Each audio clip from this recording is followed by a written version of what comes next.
नमस्कार. अवघ्या काही दिवसांमध्ये तुमचा मुलगा किंवा मुलगी 10वीच्या पेपरसाठी पेपर द्यायला तयार होणार आहे.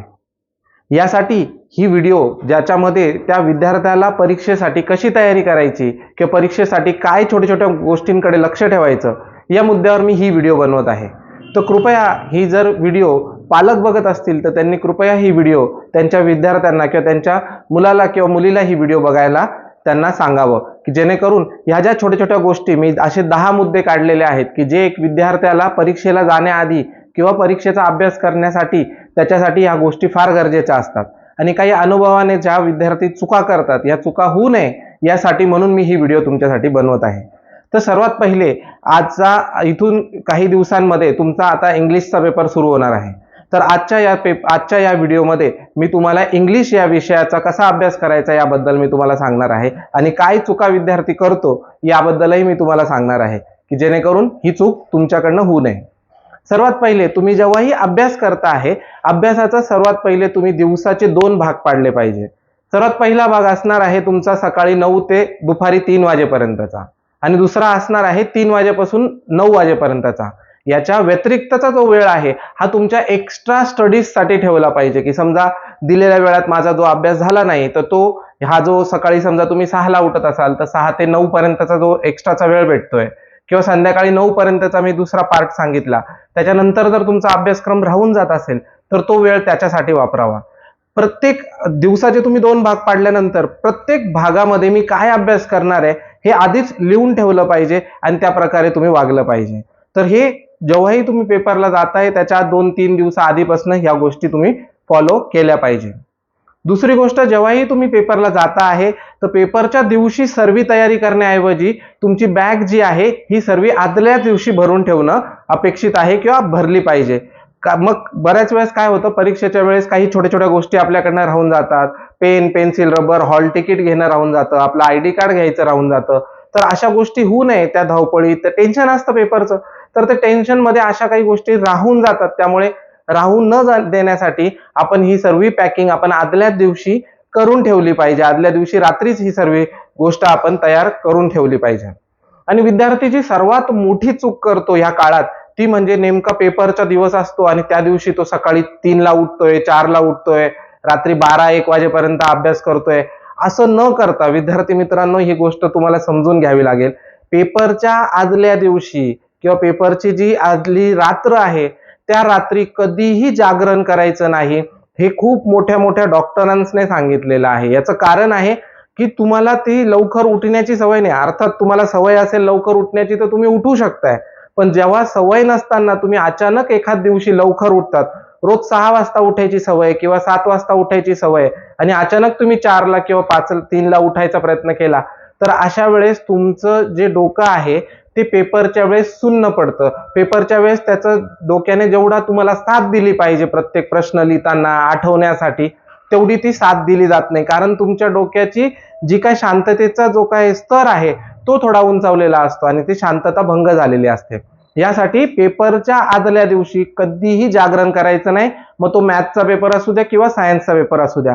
किमान 6 वाजता उठलं पाहिजे. 6-5ची तुमची सवय असेल तर 5ला उठलं पाहिजे. पण झोप ही परीक्षेच्या आदल्या दिवशी ही तेवढीच महत्वाची आहे, ही सुद्धा तुम्हाला लक्षात ठेवायचं आहे. तिसरी महत्वाची गोष्ट मी तुम्हाला सांगू इच्छितो की पेपरच्या दिवशी तुम्ही जोही सकाळी उठता आहे आणि आता आज पेपरला जायचं आहे तर त्या दिवशी कुठलाही नवीन अभ्यास विषय किंवा नवीन टॉपिक नवीन प्रश्न अभ्यास करायचा नाही. विद्यार्थी मित्रांनो ही सुद्धा गोष्ट फार महत्वाची आहे. आपण काय करतो की पेपरच्या दिवशी सुद्धा सकाळी एखादा अवघड विषय आहे जो आपला अभ्यास झालेला नाहीये किंवा गरजेचा आहे अशी गोष्ट आपण पूर्ण वर्षभर अभ्यास करत नाही आणि तो मुद्दा आपण नवीन विषय म्हणून पहिल्यांदाच पाठांतराला सुरुवात करतो, ती म्हणजे पेपरच्या दिवशी सकाळी. असं अजिबात करायचं नाहीये. त्याच्याने तुमचं टेन्शन वाढतंय, डोक्याला पण नवीन ग्राफ्स करण्याची त्यावेळेस क्षमता नसते. तुम्ही जेही अभ्यास केलेला आहे त्या अभ्यासावर विश्वास ठेवा की मी जोही अभ्यास केला आहे त्या अभ्यासाच्या जोरावर मी पेपर देणार आहे. नवीन अभ्यास करण्यात आणि नवीन गोष्ट पाठ करून घेण्यात त्यावेळेस किंवा तो वेळ योग्य नाहीये. त्यामुळे जेव्हाही कधी तुम्ही पेपरला जाणार आहे त्या दिवशी कुठलाही नवीन अभ्यास करू नये. झालेल्या अभ्यासावर विश्वास ठेवा, त्याची रिव्हिजन करा, त्याला तुम्ही 2-2, 3-3, 4-4 वेळेस रिवाईज करा आणि मग पेपरला जा. त्याच्याने तुमचा आत्मविश्वास पण वाढेल, तुम्ही रिलॅक्स पण राहाल आणि तुमचं डोकंही शांत राहील. तर ह्या सर्व गोष्टी मिळवण्यासाठी तुम्हाला नवीन कुठलाही अभ्यास त्या मिनिटाला तुम्हाला करायचा नाहीये. त्यानंतर मी 5वा मुद्दा तुम्हाला सांगतोय की जेव्हाही तुम्ही पेपरला जाता आहे, पेपरला तुम्हाला वेळेआधी पोहोचायचंय. पेपरचा वेळ जरी 11 वाजेचा दिलेला असेल तरी 10:30लाच तुम्हाला सेंटरला पोहोचायचं आहे, किंबहुना अजून 15 मिनिटं आधी तिथे जाऊन पोहोचा. थोडं वातावरणाचा अभ्यास करा, ज्याच्याने तुम्हाला थोडीशी जी भीती आहे तुमच्यातली ती कमी होईल. त्याचबरोबर पेपरला जेव्हा तुम्ही जाताय, तुम्हाला माहित असेल की तुम्हाला उत्तरपत्रिका आधी भेटते आणि 10 मिनिटं आधी किंवा 15 मिनिटं आधी तुम्हाला प्रश्नपत्रिका पण भेटते. पण त्या 10-15 मिनिटं आधीच्या वेळेमध्ये तुम्हाला कुठलाही प्रश्न लिहिण्याची परवानगी नसते. तर त्यावेळेस तुम्हाला हा पेपर वाचायचा आहे.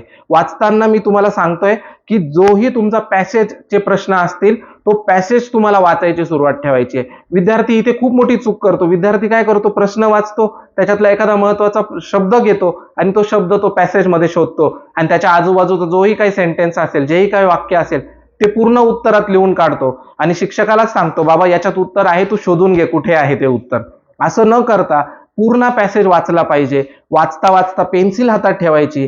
क्वेश्चन पेपरवर लिहिणं अलाउड नसतं, तरी सुद्धा तुम्ही छोट्या छोट्या मार्किंग करून ठेवू शकतात की जेणेकरून की माझा जोही प्रश्न मी वाचलेला आहे त्या प्रश्नाचं उत्तर कदाचित ह्या ठिकाणी असू शकतं. तर तुम्ही ती मार्किंग करून जर ठेवली तर तुम्हाला जेव्हाही तुम्हाला लिहिण्याचा वेळ भेटेल त्यावेळेस तुम्हाला तो 10-15 मिनिटाचा जो काही वेळ तुम्ही आधीच उत्तर शोधून ठेवलेले असल्यामुळे तो वेळ तुमचा वाचू शकतो. आणि ही गोष्ट तुम्हाला जेही 2 पॅसेज असतील, 3 पॅसेज असतील, या सर्वांसाठी तुम्ही या 10 मिनिटांमध्ये वाचून त्याचे उत्तर शोधून ठेवायचे, जेणेकरून पेपरला मिळणारा जो काही 3 तासाचा वेळ आहे त्यामध्ये ह्या वेळेचा वापर होऊ शकेल. पेपर लिहिताना अतिशय शांततेने पेपर लिहायचा आहे. मी आणि माझा पेपर एवढाच विचार करायचा आहे. बाजूचा काय करतोय, पुढचा काय करतोय, मागचा काय करतोय, कोण कॉपी करतोय का, शिक्षक कोणता आहे, तो काय लक्ष देतोय, यावर लक्ष न देता मी हात जोडून विनंती करतो. बरेच विद्यार्थी काय करतात, आपला पेपर सोडून देतात आणि आजूबाजूचे विद्यार्थी काय करतायत यावर विचार करत बसतात आणि त्यांच्याकडे लक्ष देत बसतात. तर माझी तुम्हाला रिक्वेस्ट असेल की आपला पेपर तेवढे 3 तास एकाग्रतेने फक्त आणि फक्त आपण आपलाच पेपर सोडवला पाहिजे. कोणत्याही दुसऱ्या व्यक्ती काय करतोय याचा विचार न करता आपण फक्त आणि फक्त आपल्या पेपरबद्दलच विचार करायचा आहे. इंग्लिशचा पेपर आहे किंवा कुठल्याही भाषेचा पेपर असेल तर ही गोष्ट सुद्धा लक्षात ठेवायची आहे. इंग्लिशचा पेपर चेक करणारा जो शिक्षक आहे तो तुम्हाला मार्क द्यायला बसलेला आहे. त्याची इच्छा आहे की विद्यार्थ्याला मार्क द्यावं, पण तुम्ही त्याला जागा द्यायला पाहिजे. त्याला कुठेतरी अशी संधी दिली पाहिजे की जिथं तो मार्क देऊ शकेल. मग जेव्हा कधी तुम्ही रायटिंग स्किल लिहिता आहे तर तुम्हाला एखादा प्रश्न येत जरी नसेल किंवा तुम्हाला जास्त त्याबद्दलची माहिती जरी नसेल तरी तुम्ही लिहा. तुम्ही लिहायला मार्क द्यायला जागा द्या. तुम्हाला समजा एखादं स्टोरी रायटिंग येत नाहीये तर आणि त्या स्टोरी रायटिंगवर तुम्ही तो प्रश्न सोडून देण्याच्या तयारीत असाल तर त्या ठिकाणी तिथं तुम्ही सोडून दिलं तर तुम्हाला एकही मार्क भेटणार नाहीये. पण त्याच ठिकाणी जर तुम्ही तो प्रश्न अटेम्प्ट केला आणि तो अटेम्प्ट केलेल्या प्रश्नाला जर तिथे अर्धा 1 मार्क जरी आपल्याला मिळाला तरी तो एक बोनस मार्क तुमच्यासाठी असू शकतो. म्हणून इंग्लिशचा शिक्षक हा तुम्हाला मार्क द्यायला बसलेला आहे. तुम्ही त्याला द्यायला संधी द्या, त्याला द्यायला जागा द्या की जिथं तो मार्क तुम्हाला देऊ शकेल. तर ही सुद्धा गोष्ट तुम्हाला लक्षात ठेवायची आहे. त्यानंतर माझी एक कायम मी माझे पेपर देत असताना मी काही गोष्टी पाळत होतो. त्यातली एक महत्वाची गोष्ट मी तुम्हाला सांगतो, ती म्हणजे शेवटचे 10 मिनिटं. इंग्लिशचा पेपर हा 3 तासाचा जरी असला तरी ते 3 तास कमी पडतात. हा 3 तासाचा जो काही वेळ आहे हा विद्यार्थ्याला कमी पडतो आणि हा कमी पडू नये याच्यासाठी मी 2 गोष्टी सांगितल्या. सर्वात पहिले तुम्ही काय करायचंय, 10 मिनिटं आधीच सर्व पॅसेज मधले उत्तर मार्किंग करून ठेवायचे आणि जेव्हाही तुमच्या हातात उत्तरपत्रिका येऊन लिहायला सुरुवात कराल तर तुम्ही भराभरा ते प्रश्नांचे उत्तर लिहू शकतात. 3 जरी पॅसेज म्हटले आणि त्याचे उत्तर आणि त्याचे पॅसेज जर वाचून ठेवलेले असले तर तुम्हाला तेवढा वेळ एक्स्ट्रा मिळतोय. एक दुसरी गोष्ट मी सांगितली, इकडे तिकडे लक्ष न देण्यात. कधीही एखाद्या सामान्य विद्यार्थी 10 ते 15 मिनिटं नाही काही तर 5 मिनिटं तर कसेही तो इकडे तिकडे बघण्यात वाया घालवतो. तर हा वेळ जर त्यांनी वाचवला तर कदाचित त्याचे 2 प्रश्न जास्त लिहिले जाऊ शकतात. आता मी तिसरी गोष्ट तुम्हाला महत्वाची सांगतोय. जे विद्यार्थी करायला टाळतात आणि विद्यार्थी करत नाही, त्यांचा पेपर पूर्ण होत नाहीये म्हणून तो ते सोडून देतो, पण ही गोष्ट कायम तुमच्या आचरणात असली पाहिजे की शेवटचे 5 मिनिटं, शेवटचे 10 मिनिटं हे मी पेपर चेक केला पाहिजे. बरेच जण पेपर झाला, शेवटचा प्रश्न लिहिला, क्लोज करतात आणि सबमिट करून टाकतात. असं न करता, मी परत एकदा हात जोडून सांगतो, असं न करता तुम्ही पेपर चेक केला पाहिजे. काय चेक करायचं तेही मी तुम्हाला सांगतो. जेव्हाही तुम्ही प्रश्नपत्रिका वाचताय, प्रश्न वाचताय, तर प्रश्न क्रमांक 1 अ आणि त्यातला जर क्वेश्चन नंबर 1 असेल, तो प्रश्न वाचायचा आणि त्याच प्रश्नाचं उत्तर मी उत्तरपत्रिकेत लिहिलंय का, ही गोष्ट तिथं चेक केली पाहिजे.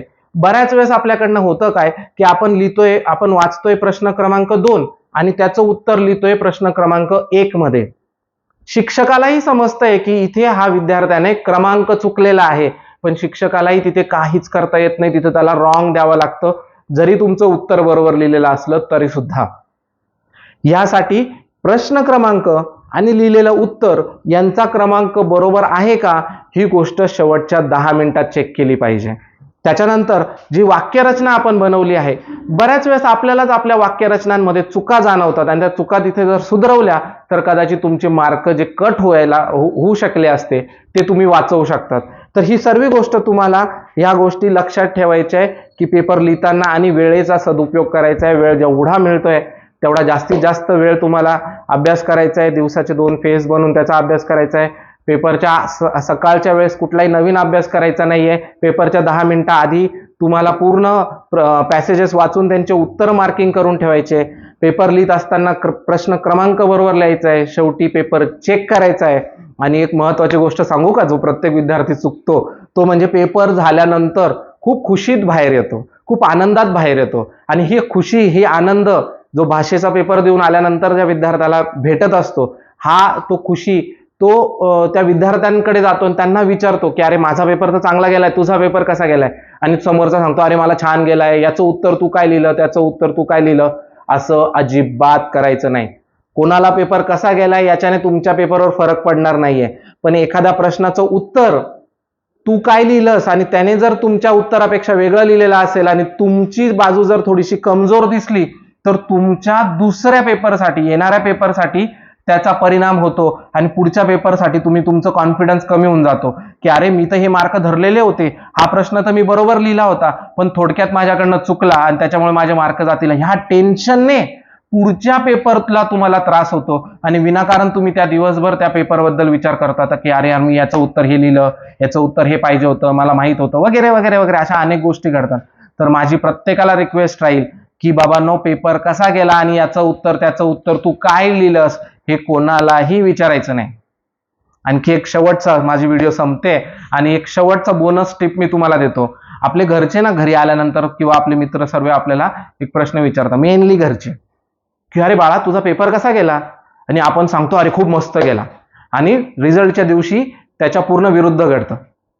आपल्याला काय होतं, आपण दर पेपरला गेल्यानंतर पालक विचारतात की पेपर कसा गेला आणि याचं उत्तर आपण देतो की अरे खूप छान गेला, खूप मस्त गेला असं सांगतो. आपल्या पालकांच्या त्यामुळे अपेक्षा वाढून जातात. जिथे 80% अपेक्षा असते तिथं 85% होऊन जातात, कारण मुलाला तर पेपर चांगले चाललेत. म्हणून एक बोनस टिप तुम्हाला सांगतो की जेव्हाही कधी पालक तुम्हाला विचारतील की पेपर कसा गेला, तर याचं प्रत्येकाने उत्तर द्यायचंय माझा पेपर बरा गेला, चांगला गेला. खूप एक्साइटमेंट मध्ये सांगू नका की माझा पेपर खूप चांगला गेला. चांगला जरी गेला असेल तरी सांगा बरा गेला. थोडासा चांगला, खूपच चांगला गेला असेल तरी त्यांना म्हणा ठीकठाक गेला, चांगला गेला, खूप चांगला गेला. असं ज्यावेळेस तुम्ही म्हटल्यानंतर तुमच्या पालकांच्या अपेक्षा वाढून जातात आणि नको त्या निकालाच्या दिवशी चांगले टक्के मिळवल्यानंतर सुद्धा पालक तिथे नाराज राहतात. तर असं तुमच्या बाबतीत होऊ नये यासाठी या सर्व मी 10 मुद्दे तुमच्यासाठी काढले होते आणि या 10 मुद्द्याचा तुम्हाला तुमच्या परीक्षेसाठी नक्कीच फायदा होईल अशी मी आशा करतो आणि ही व्हिडिओ इथंच संपवतो. तुम्हाला तुमच्या परीक्षेसाठी ऑल द बेस्ट. आणि आणखी एक महत्त्वाची गोष्ट, हे पूर्ण तुमचं परीक्षा झाल्यानंतर जी 26 तारखेला तुमचं पेपर संपताय, 27 तारखेला तुम्हाला श्री साई कम्प्युटर शिवाजीनगर इथे तुम्हाला MSCIT क्लास लावायला यायचं आहे. हेही तुम्हाला विसरायचं नाही. आधार कार्ड आणि फोटो घेऊन यायचा आहे आणि त्वरितच तुमचे 10वीचे पेपर झाल्यानंतर MSCITचा क्लास जॉईन करायचा आहे. ठीक आहे, तर आजच्या व्हिडिओसाठी इथेच थांबूया. पुन्हा भेटूया एका नवीन व्हिडिओमध्ये एका नवीन पेपरवर चर्चा करण्यासाठी. तोपर्यंत जय हिंद, जय महाराष्ट्र.